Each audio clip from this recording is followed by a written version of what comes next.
बेहद की परम महाशांति सभी बेहद के बच्चों को बेहद की माँ का याद प्यार और नमस्ते। आज मैं कुछ बच्चों को समझाना चाहती हूँ। सबसे पहले हम दादाजी को याद करते हैं और दादाजी से कनेक्शन जोड़ते हैं ताकि हमारी आत्मा के अंदर पावर आ जाए।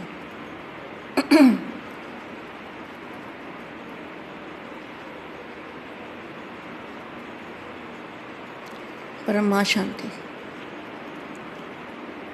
ये जो बताते हैं 5 विकार, काम, क्रोध, मोह, लोभ और अहंकार, 5 विकार हैं जिसमें से हमारे अंदर हमको खुद का जज बनना है और अपने अंदर कमियां देखनी है कि मेरे अंदर अब कौन सी कमी है। बेहद की आत्मा के अंदर ये 5 विकारों का अंश मात्र भी नहीं होना चाहिए। क्या कहा मैंने?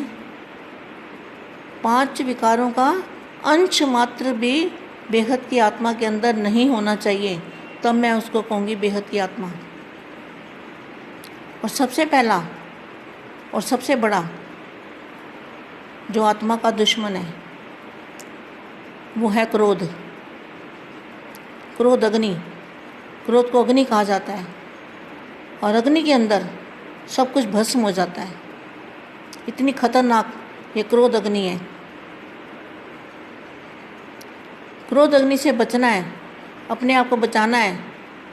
जब क्रोध आता है तो आत्मा कुछ भी गलती कर बैठती है।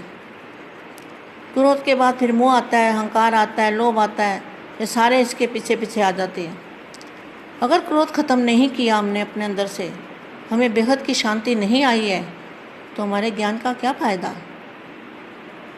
आप खुद को, मैंने कई बार देखा है भक्ति मार्ग में, भक्ति वाली आत्मा इतनी शांत होती है कि उसको गुस्सा नहीं आता, चाहे उनको ज्ञान भी नहीं है। कोई आत्मा मैंने देखी ऐसी कि वो क्रोध करती नहीं आत्मा, उसका हमेशा मुस्कुराता हुआ चेहरा रहेगा, कभी गुस्सा नहीं करेगी। तो गुस्से को कंट्रोल करना, जिसने क्रोध को कंट्रोल कर लिया ना, उसने अपने मन को जीत लिया। मन के जीते जीते मन के हारे हार। तो मन को जीतने का मतलब क्या है? जिसके अंदर क्रोध नहीं है वो आत्मा भरपूर होगी, शांत होगी, बेहद की शांति होगी और उसके संकल्पों में भी ताकत होगी। तो सबसे पहले आपको अपने आप को जज करना है कि कोई आपको कुछ कह देता है तो क्या आपको गुस्सा आता है? तो पता चलेगा ना कि गुस्सा हमारे अंदर क्रोध है या नहीं है।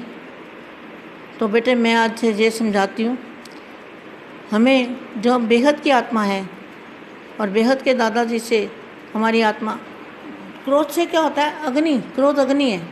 तो अग्नि से बीज आत्मा जल जाती है। आत्मा जलती है तो जली हुई आत्मा के अंदर पावर कैसे इकट्ठा हो सकता है? जली हुई आत्मा जो होती है औरों को भी जलाती है। तो ये बहुत खतरनाक है क्रोध। क्रोध को छोटी मोटी बात मत समझना। क्रोध सबसे बड़ा दुश्मन है हमारा, जो हमारी सारी कमाई को भी चट कर देता है।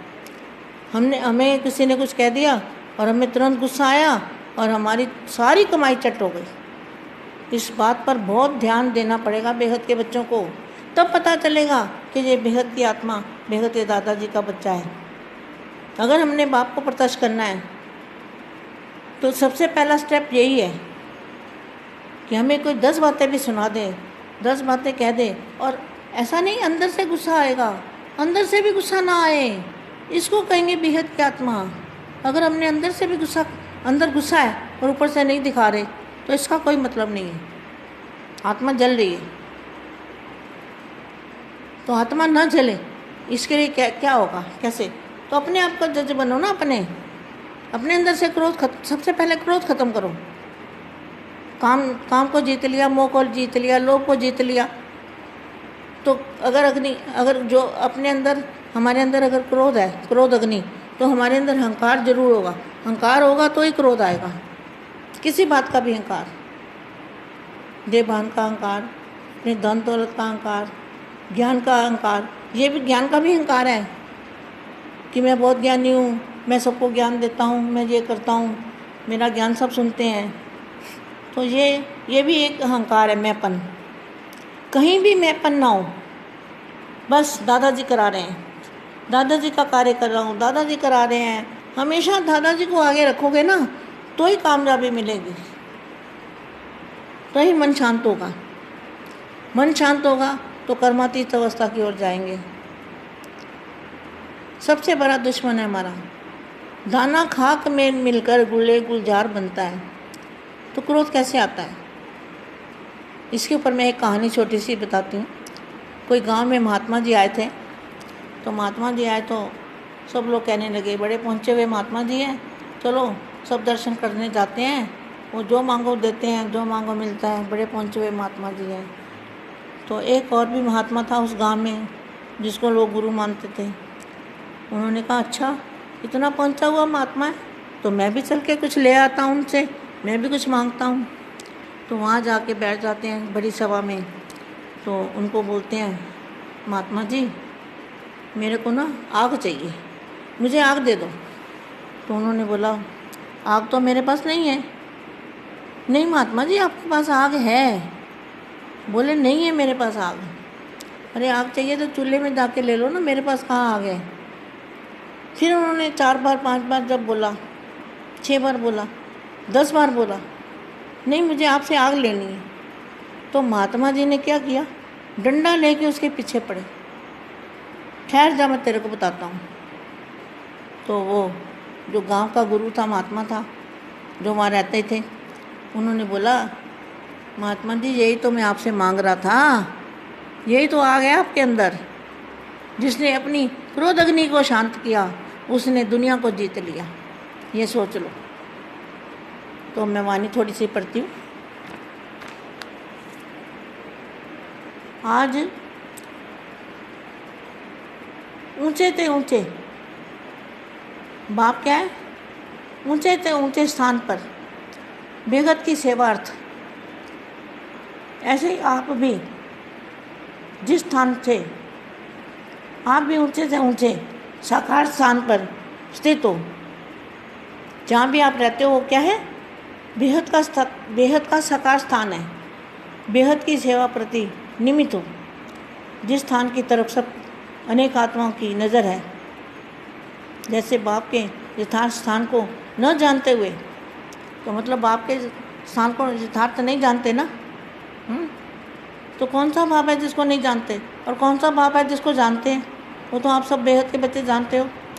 जैसे बाप के यथार्थ स्थान को न जानते हुए भी फिर भी सबकी नज़र ऊंचे तरफ जाती है, ऐसे ही साकार में सर्व आत्माओं की नज़र इस महान स्थान पर जा रही है और जाएगी। कहाँ पर है? अभी इसी खोज में है। भगवान कहाँ पर है? अभी तक इसी खोज में है। समझते हैं कि कोई श्रेष्ठ ठिकाना मिले, लेकिन यही वह स्थान है। इसकी पहचान के लिए चारों ओर परिचय देने की सभी सेवा कर रहे हैं। यह बेहद का विशेष कार्य ही इस सेवा को प्रसिद्ध करेगा। मिलना है व पाना है तो यहाँ से, यही अपना श्रेष्ठ ठिकाना है। विश्व के इसी कोने से सदा का जिय दान मिलना है। जिय दान माना जीवन मुक्ति। इस बेहद के कार्य द्वारा यह एडवर्टाइजमेंट विशाल रूप में होनी है। जैसे धरती के अंदर कोई छिपी हुई व दबी हुई चीज़ें अचानक मिल जाती है तो खुशी खुशी से सब तरफ प्रचार करते हैं, ऐसे ही यह आध्यात्मिक खजानों की प्राप्ति का स्थान जो अभी गुप्त है, इसको अनुभव के नेत्र द्वारा देख ऐसे ही समझेंगे जैसे गवाया हुआ खोया हुआ गुप्त खजाना का स्थान फिर से मिल गया। धीरे धीरे सबके मन से मुख से यही बोल निकलेंगे, ऐसे कोने में इतना श्रेष्ठ प्राप्ति का स्थान, इसको तो खूब प्रत्यक्ष करो। विचित्र बाप, विचित्र लीला, विचित्र स्थान, यही देख देख कर हर्षित होंगे। वंडरफुल बात है, वंडरफुल कार्य है, यही सबके मुख से सुनते हुए रहेंगे। सदा काल की अनुभूति कराने के लिए क्या क्या तैयारियां की है। सब बच्चों को तैयारियां करनी है, अपनी स्टेज बनानी है, अपना परिवर्तन करना है। अपने अपने स्वभाव संस्कार में परिवर्तन करेंगे ना तो देखने वाले भी दंग रह जाएंगे कि इतना परिवर्तन कैसे आया इनके अंदर। बेहद की परम महाशांति।